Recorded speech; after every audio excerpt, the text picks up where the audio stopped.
Welcome if you're just getting here. We're going to get started in just a minute, giving folks some time to arrive. Hello. And while you're waiting, yeah, we've got a check-in question here in the chat. I'll paste it again. What's an unconventional solution you've come up with for a problem that you faced recently? Would love to hear. Ooh, got lots more people coming in.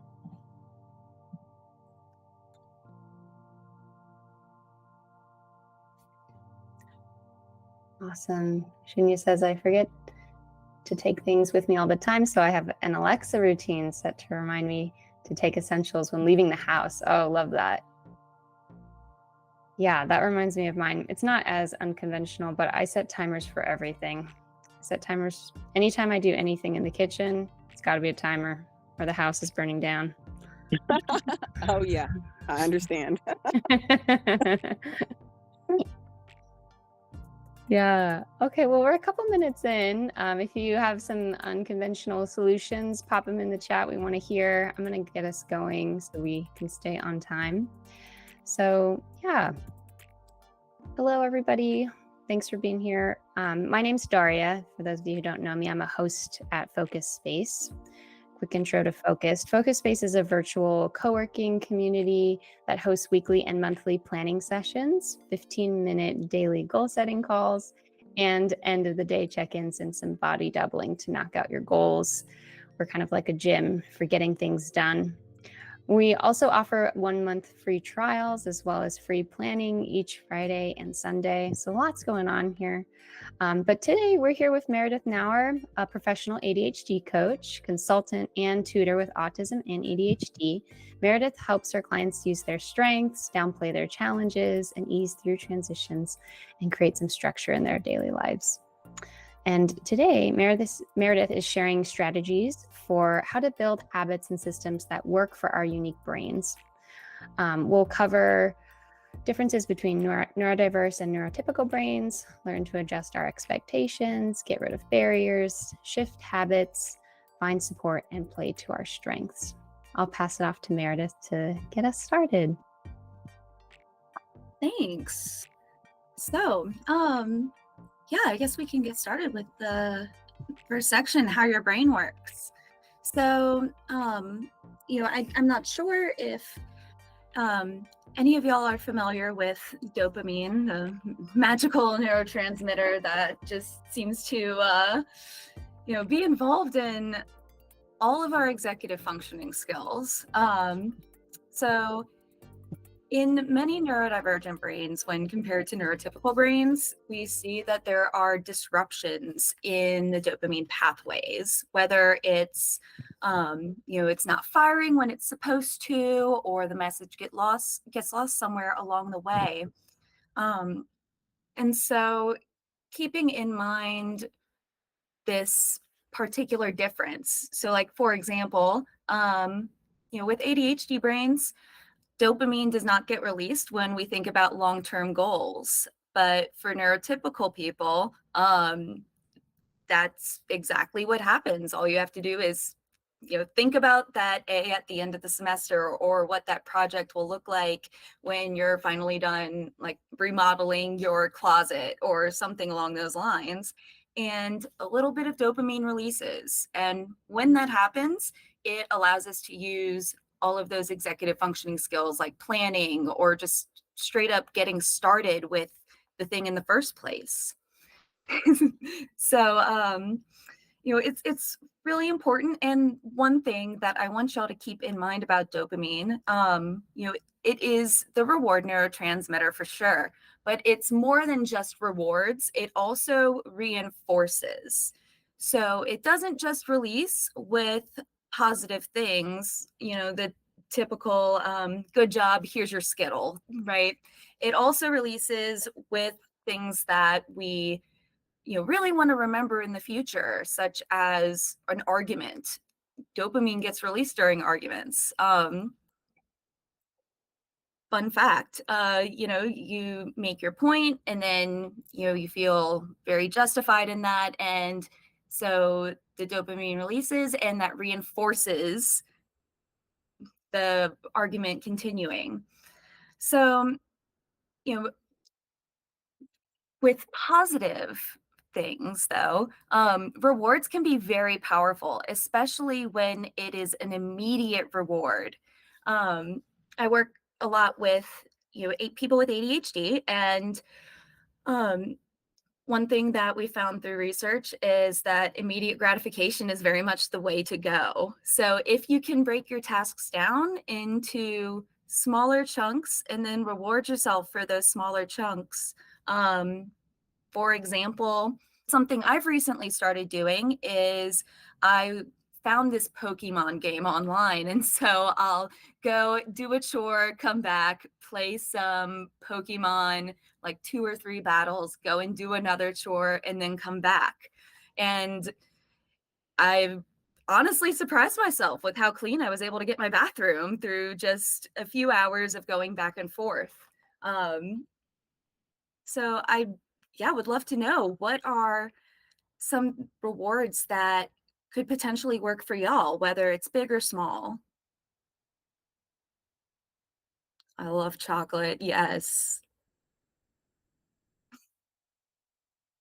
Ooh, or cozy video game for every hour of cleaning. I like that too. That's really good. Ooh. Ooh, okay. Planning a trip once you've completed a goal.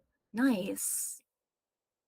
Yeah. And so when I'm working with my clients and we're putting reward systems into place, we also try to keep in mind, how big the reward is for the goal. If, um, for example, I had a roommate in college who really struggled with getting through her readings. And so she would put a Skittle on the paragraph she had to read. And once she's done, she gets to eat the Skittle and just go through the whole chapter like that. Um, Whereas I had another student who, was in art school, so the projects are a bit bigger. So what we did instead is, for every hour or so spent working on the project, she would get a token. And then once she filled up her jar with tokens, she got to buy a concert ticket. So, keep in mind especially what would be incredibly reinforcing for you.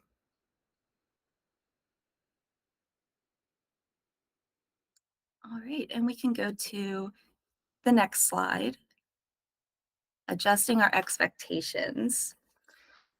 So, in our neurodiverse world, a lot of us really struggle with, the day to day, whether it's executive functioning or, perhaps there's a learning disability. And so, if you have dyslexia, you need to rethink how you go about, for example, if you are in a class that has a lot of reading. And this brings me to spoon theory. Um, Something that the chronic illness community ended up coming up with. And essentially, it's this idea that on any given day, you have a certain number of spoons to use.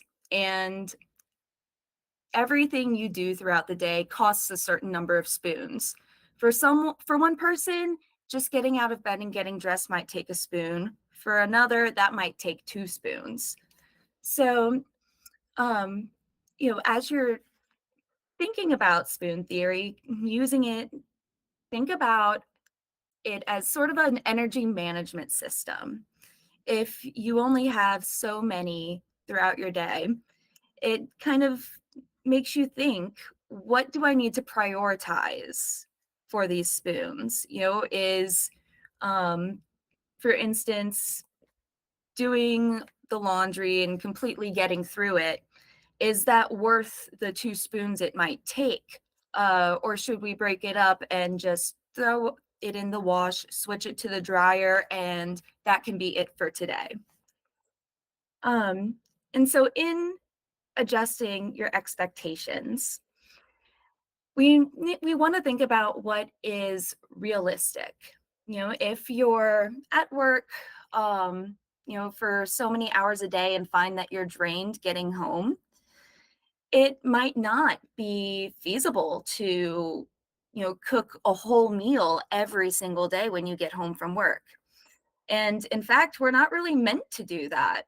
If we think about, way back in the day, like, I don't know, even a few hundred years ago, people weren't exactly expected to wake up at dawn, commute to work for however many hours, commute home, and still have to make dinner, do chores, put the kids to bed. Um, all of those jobs were broken up. So, I mean, if we're even thinking back to like when we had like people going in mines, and the person who's going in the mines is not making their lunch, someone else did that for them to take with them. So, additionally, when we're thinking about what truly matters and letting that be the focus, you know think about what is really valuable to you. um is it more worth it to, for example, have a pleasant evening with your son, and maybe help them get through a bit of homework, but really kind of, you know, find time to relax versus, having to talk about, here's all the dishes from the meal, and then also all of the plates and utensils, and now we have to clean all of those. It might be more pleasant if we use paper plates instead. Um, Additionally, another example, I don't fold my pajama pants, or underwear, or really anything that I wear around the house, because I really don't care if it's wrinkly. No one's going to see me in it. And that's just that much more time, an effort that I save from spending all that extra time folding. So, I'd like to see in the chat, what are some affirmations that you might want to hear surrounding something that you might be holding shame around? Um, because who said that we have to eat on ceramic dishes every night? Yeah. Ooh, I see. Someone mentioned in the chat that, one obstacle here is black and white thinking. If it's not perfect, it might as well not be done. And that can be really difficult to work through. It's a lot of, you know, taking a look at what is important again. And it might not be worth doing. Or, we can also do a lot of these things partially. Um, it might be a lot to do all of the dishes, but if you're, putting your coffee that's been forgotten back in the microwave, during that minute that you're waiting for it to heat up, one or two dishes might not be as much of an obstacle. Yeah, don't let perfection be the enemy of good. I love that. Perfection is the enemy of progress for sure. Not cooking from scratch anymore. Yeah, as much as, I mean, I love it, it's also a whole event, and I don't always have the energy to make my own cake mix. Sometimes I just want to do store-bought cupcakes, and that's fine too. All right. I'm loving all of these ideas. Yeah, ooh, not exercising every day, letting some days just be a 10-minute stretch break. Love it. All right. So I think we can move on to our next slide, navigating barriers. Speaking of that black and white thinking, right? So when thinking about things that are hard, and share in the chat, what are some tasks that you find really challenging, or that's just generally unpleasant, um, that could maybe be not so unpleasant. So when thinking about barriers, we want to identify what the hard parts are and take actions to remove those parts so the task can be more accessible. Um, we've already had a few examples here, such as, not all of the clothes need to be folded, right? Um, I have a story from a client who had to make a phone call to his in-laws um, regarding his daughter's dance recital. And he was just really dreading making this call. It just was so hard. But, he's sitting here and he's like, well, really, it's not hard. It's just a phone call. But the thing is, it was not just a phone call. He knew his in-laws were going to ask about parking and how much it was, what time they needed to show up. And he did not have the answer to any of those things. So, it wasn't just a phone call. He needed to get information. And so if you find that you're running into an obstacle such as that, maybe instead of making the phone call right now, we can make the next step gathering that information. So when you're ready to make that call, you're truly ready. Another thing, a lot of times the things that we have to do just have so many steps that it becomes overwhelming. So if we can remove some of those steps, it again just makes the task that much more accessible. The example we have on the slide, if you have self-soaping dish sponge, or there's this dish spray that just completely eats away dried on food. Oh my gosh, it's one of my best friends when it comes to the dishes. But if there's anything that you can remove that is just straight up not necessary. I even had a student earlier today who was talking about their struggles with hygiene because they're doing an intensive program this summer. And so we took a look at what are really the necessary steps of showering. If you don't have dirt literally on your arms, do they need to be scrubbed every day? Or does it suffice to just, grab a washcloth and clean your armpits if that's all that you have in it, all you have in you for today? Self-care is important. Baby wipes and dry shampoo. Yes. Love it. Pre-soaking dishes. Wonderful. Ooh, creating a mail center in just one drawer. That's good too. So kind of unloading the task of finding all of the things, if we keep it all together for, here's my envelopes and stamps, or, here's all of my coffee pods. They're next to the coffee maker so they don't disappear. Yeah, so even one small step can truly make a difference. So when thinking about those challenging tasks, try and ask, what steps can you take out? What barriers are there that, if it's too much to take care of the barrier and the task right now, you have something that you can do to break that down. All right. So our next topic, somewhat similar, shifting habits. So if we add barriers, or if taking away barriers from activities makes them more accessible, we can also add barriers to things that we want to do less of. So, for example, I have bedtime mode on my phone. And yes, it's pretty easy to turn it off. However, it gives me a notification that the bedtime mode is starting, my screen goes gray, and I have to take extra steps to go into the settings and turn that off. So now not only is there an extra step I have to do, I'm also taking the time to think about, okay, if it's already time for this, do I want to make the active choice to continue scrolling through TikTok or whatever it is that I'm doing? Or should I maybe wrap it up and go to bed? At least, brush my teeth.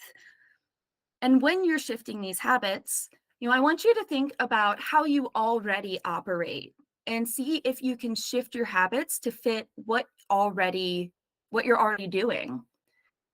So if you tend to be someone who stays up really late, if you have the flexibility it's totally possible to start your workday at 10 or 11 a.m. instead of 9. Certainly a luxury that not everyone has.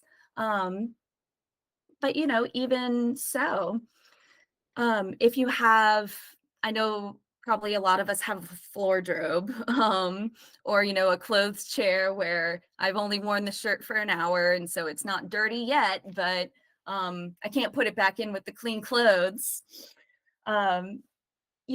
Having a designated space, maybe there's a basket that all of your semi-clean, semi-dirty clothes go into, or if your dirty clothes tend to just pile up on the floor, like it just somehow all ends up piled up behind the door, that sounds like a perfect place to put a hamper.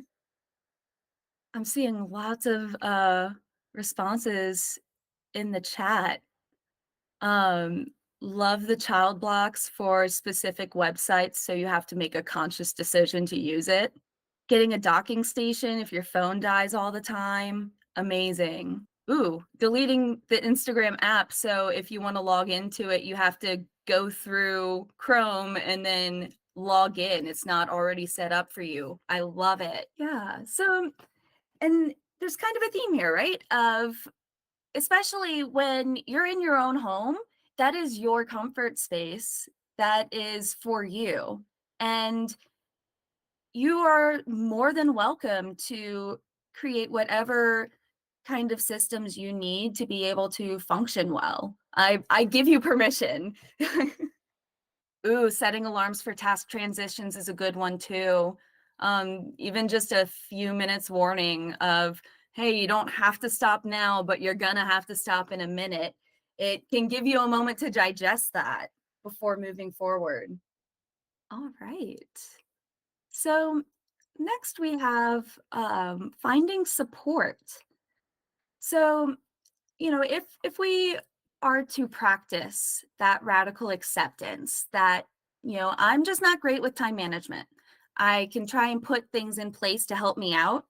I can, you know, try and practice some mindfulness, try and be more aware of how much time is passing. At the same time, you know, it's really magical when you can get lost in an activity and not have to sit there and think about it. I know that, there's probably a lot of us who end up, getting paralyzed really when there's an appointment in 2 hours and there's nothing specific for you to do in those 2 hours.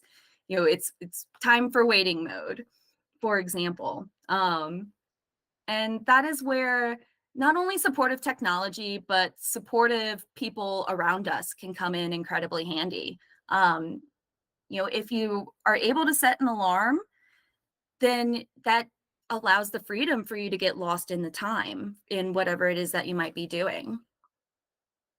I'd love to know, what are some of your struggles? And when thinking about that, where can you find assistance or support? Ooh, I love that Google Calendar items for refilling your water. That's great. Goblin tools. Oh my gosh, that sounds amazing. I'm gonna write that one down. Just the name alone sounds like my vibe. Yeah. Oh, it's even focused. Yeah, a really great resource for a lot of us. Especially if you get stuck in waiting mode, because now we can try and put together something to add structure. Ooh, changing your alarm. Oh gosh, yeah. I ended up at one point having to change my alarm because just the sound of it put me in such a negative mood because it was associated with having to get up in the morning at like the crack of dawn.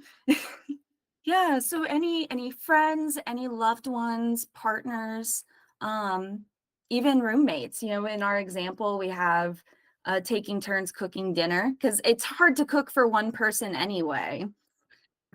Perhaps creating some kind of chore routine if you live with others, so that way, it's not all on one person. And then we can also have expectations and kind of know where the bar is.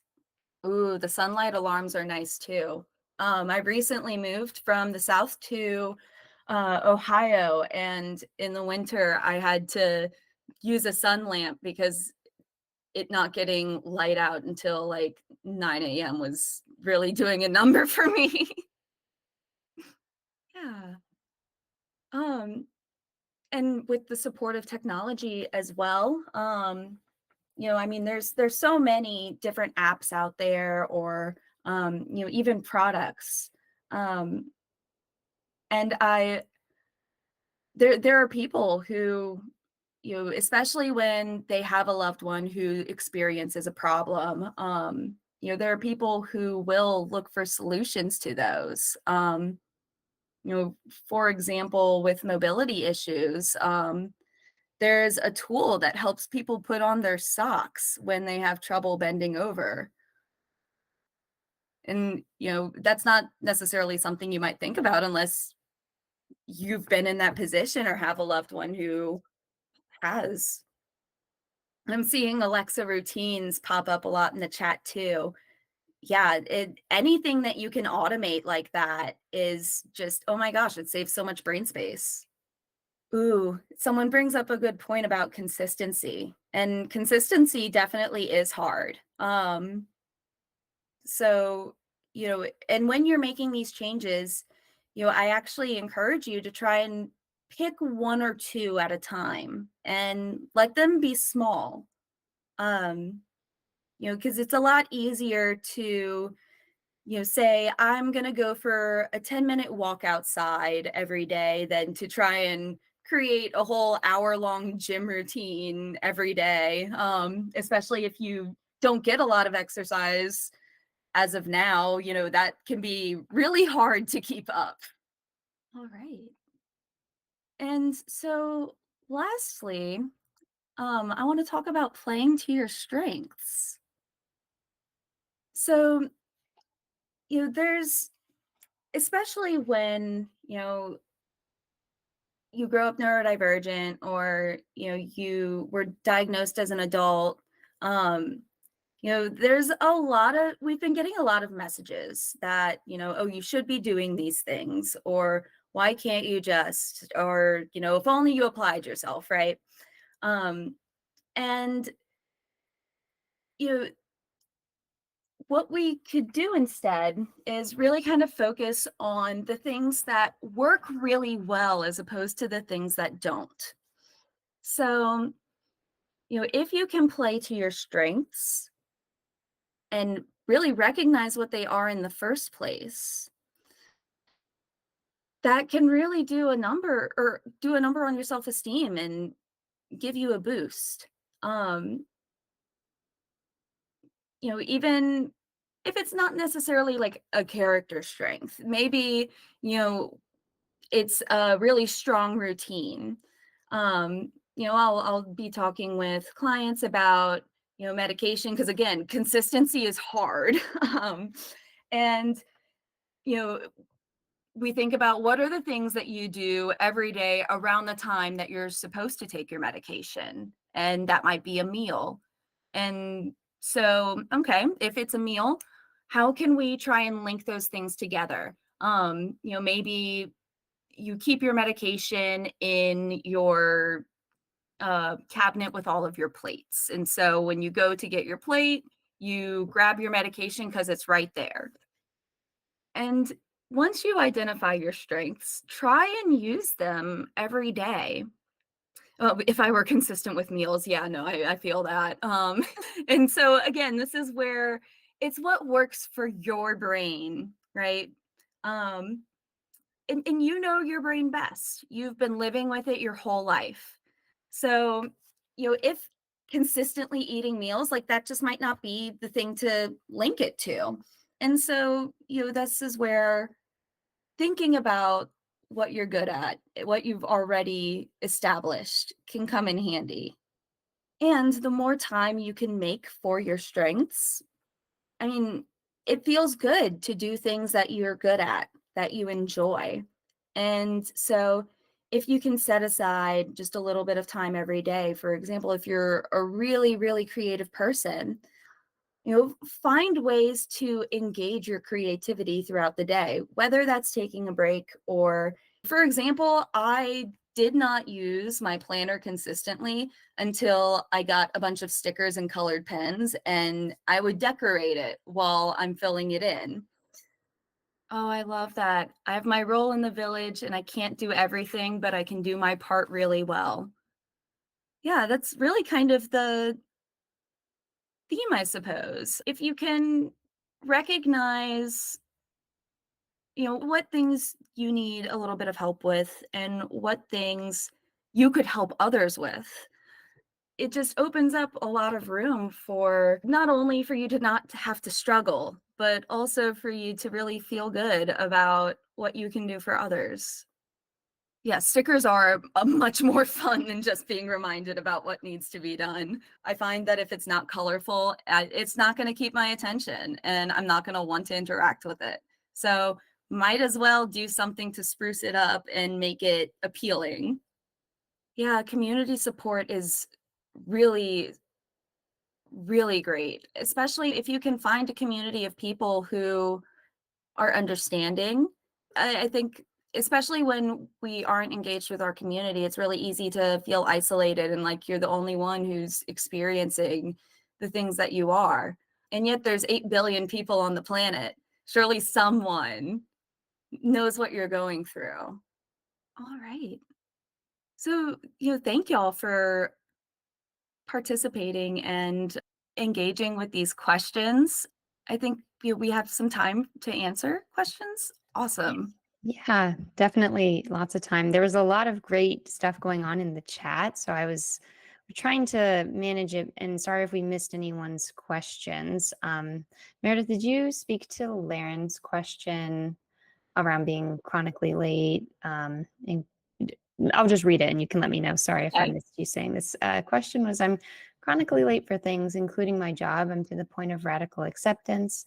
I've tried everything, going to bed early, waking early, quote unquote, tricking myself to getting there early. Nothing works. I may be okay with being late and the consequences of it, but do you have any ideas/strategies that may stand a chance at getting me to work on time? My supervisors and patients may not be to the point of accepting my lateness. LOL. Yeah. No, I mean, especially when dealing with other people, it can be difficult. I wonder, and self-disclosure is definitely a personal choice. And if you feel like your supervisors are not going to be understanding, do what would make you feel safe. If you do think they would be understanding, though, I think about my boss. She was telling me how before she learned that time management is straight up a real big struggle for people with ADHD, she would just always assume that if you're late, that's just you being inconsiderate, not realizing, oh, you can absolutely wake up like an hour early, try and get yourself there, and somehow still end up 10 minutes late. I guess one solution could be to reach out and sort of let them know what's going on. But if you don't feel like that would be appropriate or would work in your favor, I am curious about tricking yourself to getting there earlier. And, what is it that, as you're getting ready for the day, where does your time go? There's a few different ways that you can go about it. Sometimes when I'm working on routines with clients, we'll get an estimate of how long it will take and then split that time in half and add it to the end. That way there's wiggle room. Something that I ended up having to do for myself, I would tell myself, okay, your goal is to get there 10 minutes early. And once you are already where you need to be, now you can open up your phone and look at Reddit and scroll through TikTok, whatever it is that I would have been doing to pass the time, because I really kind of would make it my goal to get there on the dot. And it did not frequently work out in my favor. mostly because I'd forget that I'd have to walk from my car to the location. There's a lot of things that we don't necessarily take into account on first glance. Love that. Thanks, Meredith. We have another question from Jolie. I'm just curious what non-ADHD people do with clothes mountain. I think that's like a mountain of clothes.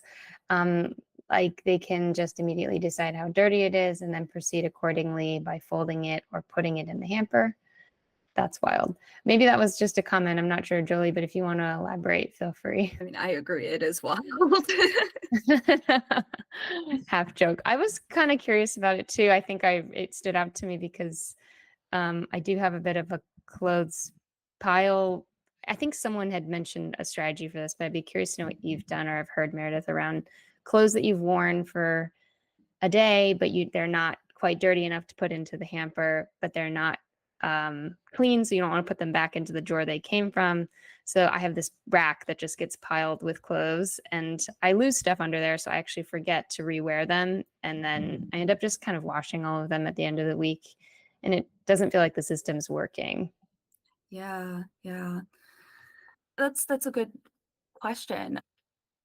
I wonder, what are you doing to remind yourself that, okay, before I go and grab a fresh shirt, let me see if there's one, maybe not the one I wore yesterday, but from like 2 or 3 days ago that I could wear again. Additionally, if it's not something that you've worn for long, like, I don't know, maybe you're chilling at home, loving wearing no pants, and then someone rings the doorbell, so you put something on real quick. Those pants can probably go right back with the clean clothes. So, you know, a little assessment, maybe there's some wiggle room there to figure what can and can't go back with the clean clothes. Yeah, that's true. Probably loosening up a little bit on the clean versus quote unquote dirty worn once clothes. Um, and I saw a couple comments in the chat as well for other solutions. Yeah, thanks for your thought on that. Looks like Bridget has a possible question. I haven't read it through all the way. It says, curious if there is a recommended daily allowance limit for dopamine regulation and AirPod use in myself and teenagers in the assistance of getting through homework and daily tasks. Oh, music, podcasts, Audible are all helpful, but where's the line? Oh my gosh, Bridget, totally actually was thinking about that today. I was plugged in all day today, feeling kind of overstimulated, but it was really motivating for me because I had to get a lot of stuff done. Yeah, no, that's a good question. I'm sure that the limit's going to be very different for each person. So my advice would be to try and identify at what point it becomes a problem, because that's going to really kind of hold the solution to your answer. Just seeing if we have any other questions in the chat here. We've got another one. Joe says, hello, Meredith. What advice or suggestions would you give if I am at my best working late in the evenings, sometimes up to 2 or 3 a.m., sometimes due to major procrastination, but then I need to get up at 7/8 a.m. to teach my classes. I also watch TV when I know I need to be sleeping. Any advice? Yeah, that's a good question. If you're at your best working late, especially when you have to be up in like 5 more hours, that can be kind of difficult. So we don't necessarily have to get all of our sleep in one go. It could be that taking a nap when you get home after your classes is a solution that could work for you. As far as the TV goes, generally speaking, for sleep, it's best to avoid that blue light like an hour before you go to bed. So I would maybe think about what are some non-screen activities you could try to do before you go to sleep. But what I do, I'll read a book or I'll put on a podcast or audiobook and do some sketching, something along those lines. Yeah, that's a great one.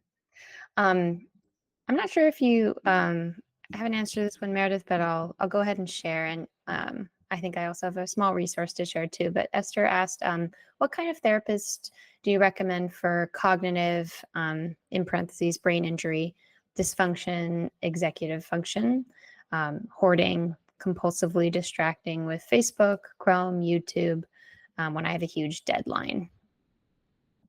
Ooh, that's a good one. So I actually wonder if maybe in regards to working for the deadline, I wonder if maybe coaching would be a better fit than therapy, just because it's much more action oriented.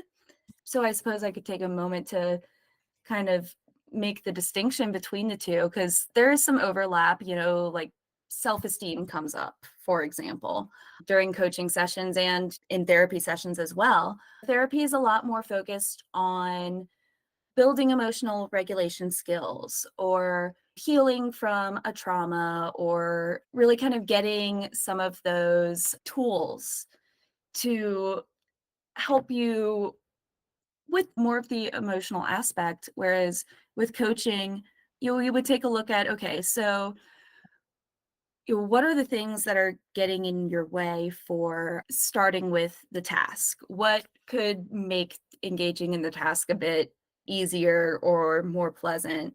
How do you know when you need a break? How do you know how to pace yourself throughout the work? When do you check in with yourself? Just basically kind of setting up that system for you. Ooh, Gwen's got a really good suggestion. A lot of neurodivergent people find a lot more benefits from somatic therapy than from cognitive behavioral therapy, for instance. There a lot of us do a lot of intellectualizing already. There's a lot of disconnection between our thoughts and literally being able to feel like internally what's happening in our body. Am I hungry? My chest feels weird. Is this like an anxiety thing, or is this like I should go to a hospital type thing? Mm. Yeah, I've heard great things about somatic therapy as well. I have one more question in the chat, if that's okay, Meredith. Yes. I think it was kind of a comment, but it says, I do have periods of time where I'm hyper fixating on being super productive, and then I'm burned out by trying or doing too many productive things that I end up having to recover for weeks to let my brain and body relax. Don't really know how to balance the productivity versus resting time yet. Any suggestions there? Oh, that's a good question, and something that I've seen a lot of people struggle with. I would say maybe my first suggestion is to see how you can incorporate a little bit of each into your day. So, literally planning out time for you to sit and watch your favorite Netflix show or read that book that you've been wanting to read, even if you are feeling super productive, because it very well may be that in continuing, you are borrowing spoons from tomorrow and the day after that. And that leads to the several day long recovery period. Yeah. Borrowing spoons for tomorrow, Alexis quotes. Yeah, so true. Um, okay. Yeah, productivity hangover is so real, Rachel. We all have to have time to just kind of relax and balance things out. Um, well, I know we still have a few minutes left, but I also want to check in with Meredith. How are you feeling? Do you feel okay to wrap up, or would you mind taking any more? I don't see any more questions in the chat is all. So if if no one else has any Oh, other we have a few more. questions? Okay. Oh, Kathleen says, does anyone have tips for not taking on more tasks, commitments than I need to? Sounds like maybe some boundary setting or something there. Yeah, Meredith, what do you think? Yeah, boundary setting for sure. First of all, it's okay to say no, especially when you find that you are a people pleaser or you just really, really enjoy helping people or feel like you need to help people. Oh, I'll get back to you is a good one, or I need to think about it. And even so, just no is fine too. You don't have to give a reason. It's okay to just say no. And if you're finding that you're having trouble, I would also maybe try and think about what is realistic. When someone approaches you and is like, "Hey, would you be interested in volunteering for X, Y, and Z?" Ask yourself, how are your energy levels currently sitting? Do you have the spoons, the mental and physical energy to add on one more thing? Are you already feeling kind of run down? Are you in a good place? Do you feel like you need more? Really getting into the reality of the situation, because I have been there before as well, taking on, oh, I'm on a board for this, and then this person, resigned, and now we need another person. Can you do it? And next thing you know, I'm like doing treasurer and risk evaluation for like sorority or whatever. And it ended up being a lot. And I really like this last comment too, honoring commitments to yourself. Because if you're trying to pour out of an empty cup, that's not doing anything for anyone. Put on your own oxygen mask first, so that way you can help people around you. Yeah, love that. Um, oh, nice. Catherine's got a great story in the chat, but I was going to share another question from KF. Says, how would you say you're navigating getting yourself regulated while raising little children where they're copying your behaviors? How do you train them to do the right thing too while you are trying to overcome the same problem due to your ADHD? That's a really good question. And a difficult one. A big part of, especially when we're talking younger children, co-regulation is really important, and it's a pretty big part of how we teach children to manage their emotions, because we have big emotions sometimes. And so I don't know if you've ever seen any of those videos of like, mom's having a bad day. She's kind of like crying at that point, and then, their toddler walks up and is like, "It's okay, mommy, let's take some deep breaths." Sharing those regulation tools with your child and letting them know that, "Hi, I'm," like this last comment says, "I'm having a hard time regulating right now. I'm feeling really sad and I need a hug." Or, "I'm feeling kind of frustrated. And when I'm feeling frustrated, this is what I should do." So, and I'm not saying that it's going to be the easiest thing in the world, especially if you're already having trouble with regulating yourself. But if you can try and be that example, and when you're having trouble, just recognize that. And maybe even brainstorm, what can I do when I'm having this big emotion? It could become a learning opportunity potentially.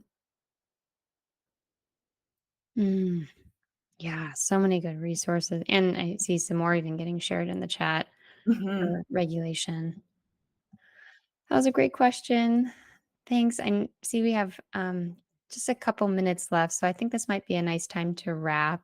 We covered so much content. Thank you so much, Meredith. Just wanted to give Meredith a huge thanks for spending all this extra time with us and answering all these questions on the fly. Just a reminder, you can find Meredith through the Focus website, or I've pasted her actual website and contact information in the chat. She said it's okay to reach out if you're interested in working with her. And if you want to be notified if we've got any other upcoming workshops, which we do have plenty more lined up, you can subscribe to our newsletter or check out our Instagram.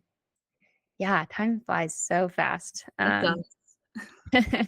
Any other final words, Meredith? Thank y'all for having me and for all of your really good questions and participating and sharing your creative solutions. Mm. Yeah, that was awesome. I feel so seen by everybody. Oh, great. Alexis, thanks so much. And here's a little feedback form if anyone wants to provide some feedback, positive, negative, neutral. These are kind of new for us, so we're trying to improve. Would be greatly appreciated.